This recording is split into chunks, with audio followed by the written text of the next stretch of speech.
سلام دوستان، امیدوارم حالتون عالی باشه. با توجه به استقبال و مواردی که از ویدیو قبلی انتقال اطلاعات از گوشی آیفون قدیم به جدید داشتیم، تصمیم گرفتیم ویدیو جدیدی در این مورد بسازیم. در این ویدیو 3 روش برای انتقال اطلاعات با توجه به دسترسی و یا عدم دسترسی به گوشی قدیمی به شما آموزش داده میشه. روش اول و در حالتی که شما گوشی قدیمی رو در اختیار داشته باشید، استفاده از آیکلاد برای انتقال اطلاعاته. در این روش اطلاعات و برنامه‌های شما ابتدا به سرورهای آیکلاد آپلود میشن و بعداً به گوشی جدید دانلود خواهد شد و شما میتونید بعد از راه اندازی گوشی جدید بلافاصله و با داشتن همه اطلاعات و برنامه‌های موجود که در گوشی قدیمی داشتید از کار با گوشی جدید لذت ببرید. این روش با توجه به سرعت اینترنت و حجم اطلاعات شما ممکنه کمی زمانبر باشه. روش دوم و در حالت دسترسی داشتن به گوشی قدیمی، انتقال آنی و در جای اطلاعات از گوشی قدیم به جدید و با استفاده از وای فای گوشی ها بوده و نیازی به پشتیبانگیری اطلاعات در آیکلاد نمی باشد، ولی شما در حین انتقال قادر به استفاده از هیچ کدام از گوشی ها نخواهید بود. روش سوم و در زمانی که به هر دلیلی گوشی قدیمی رو در اختیار نداشته باشید کاربرد پیدا میکنه و انتقال اطلاعات از طریق استفاده از بکاپ اطلاعات شما در اکانت آیکلادتون انجام خواهد شد. این روش تنها در حالتی قابل استفاده است که شما قبلا و از طریق گوشی قدیمی نسبت به بکاپ گرفتن از اطلاعاتتون اقدام کرده باشید. پس لطفاً و برای در دسترس بودن این روش نسبت به فعال کردن گزینه بکاپ در گوشی و اطمینان از صحت و کامل بودن عملیات بکاپ روی سرورهای آیکلاد اقدام کنید.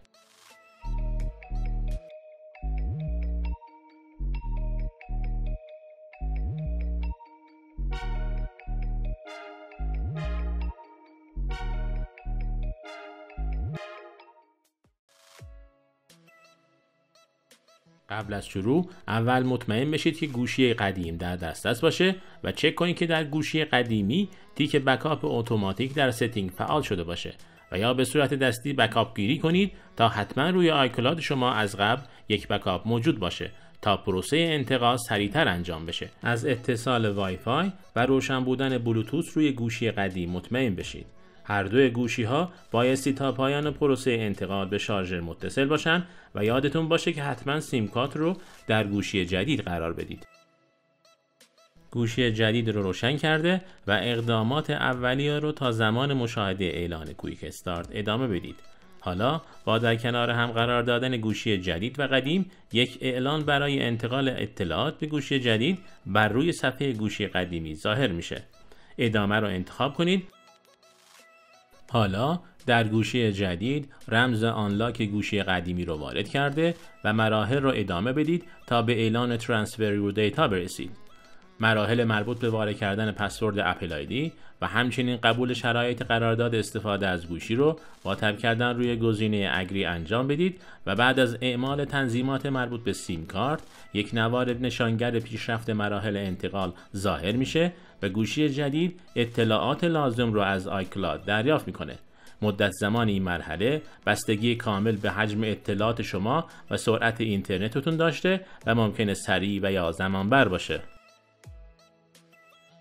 بعد از اتمام این مرحله گوشی جدید یک بار خاموش و روشن میشه و بعد از بالا اومدن و اتصال به وای فای در پشت زمینه تمامی برنامه‌های شما یکی یکی روی گوشی جدید نصب میشن و شما میتونید از گوشی جدید استفاده کنید. روش دوم و انتقال اطلاعات به صورت مستقیم از گوشی قدیمی به جدید.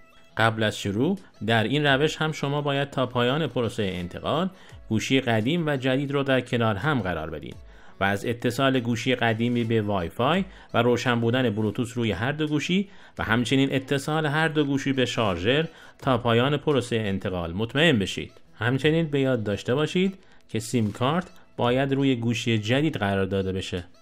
گوشی جدید رو روشن کرده و مراحل اولیه رو تا زمان نمایش اعلان کویک استارت ادامه بدید. حالا گوشی جدید رو در کنار گوشی قدیمی قرار بدید و با مشاهده اعلان مربوط به انتقال اطلاعات روی گزینه کانتینیو تپ کنید.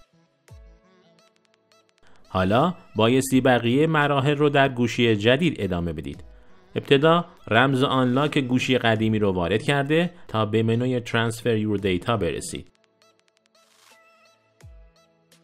روی گزینه دوم یعنی Transfer from iPhone تپ کنید و بعد ابتدا پسورد اپل آیدی رو وارد کرده و سپس با تپ کردن روی گزینه Agree شرایط مربوط به قرارداد استفاده رو قبول کنید. مراحل رو ادامه بدید تا نوار نشانگر پیشرفت رو در روی هر دو گوشی مشاهده کنید. اطلاعات شما مستقیما از گوشی قدیمی به جدید منتقل میشن. برای جلوگیری از هر مشکلی لطفاً گوشی ها رو تا پایان پروسه در کنار هم قرار بدید و هر دو رو حتما به شارژر متصل کنید. مدت زمان این مرحله بسته به حجم اطلاعات و تعداد برنامه‌ها داشته و گاه هم ممکنه زمان بر باشه. پس لطفاً صبر و حوصله داشته باشید.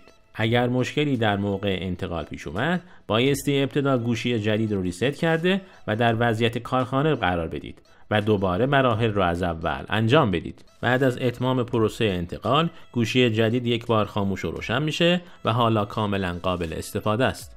روش سوم و زمانی که گوشی قدیمی رو در اختیار نداشته باشید، استفاده از بکاپ های گرفته شده از اطلاعات شما روی سرور آیکلاده.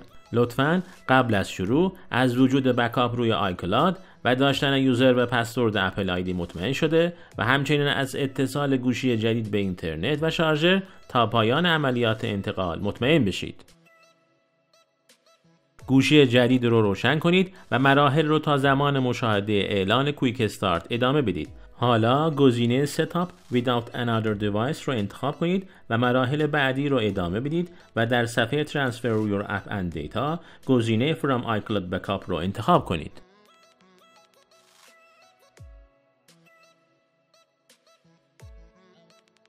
پروسه رو ادامه بدید و تنظیمات مربوط به درخواست اپل آیدی و پسورد و همچنین قبول شرایط استفاده رو انجام بدید. حالا از لیست و از بین بکاپ های موجود آخرین مورد و یا هر کدوم رو که نیاز داشتید انتخاب کنید و باقی مراحل از قبیل تنظیمات سیم کارت و غیره رو انجام بدید. در این مرحله یک نوار نشانگر پیشرفت انتقال اطلاعات ظاهر میشه و انتقال اطلاعات شما از بکاپ آیکلاد روی گوشی جدید شروع میشه. با توجه به حجم اطلاعات و سرعت اینترنت این پروسه ممکنه زمان بر بشه. بعد از اتمام گوشی خاموش و روشن میشه و میتونید از گوشی استفاده کنید. بعد از اتصال به وای فای برنامه‌ها یکی یکی روی گوشی دانلود و نصب خواهند شد. به این ترتیب شما 3 روش اصلی انتقال اطلاعات از گوشی قدیم به آیفون جدید رو یاد گرفتید.